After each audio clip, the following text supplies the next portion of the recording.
ക്രിസ്മസാണ്. എല്ലാവരും ഒത്ത് ഇങ്ങനൊരു ആഘോഷത്തിൽ പങ്കെടുക്കുന്നതിൽ അതിയായ സന്തോഷമുണ്ട്. പിന്നെ എല്ലാവർക്കും എൻ്റെ ക്രിസ്മസ് പുതുവത്സരാശംസകൾ.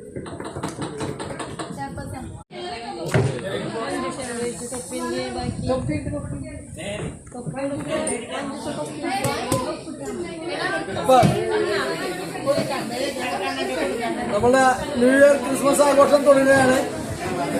അതിലേക്ക് നമ്മുടെ ബഹുമാനപ്പെട്ട പ്രസിഡന്റ് ശാന്തിനി മോഹനെ വിനയ പരിശ്രമം ക്ഷണിച്ചോളൂ.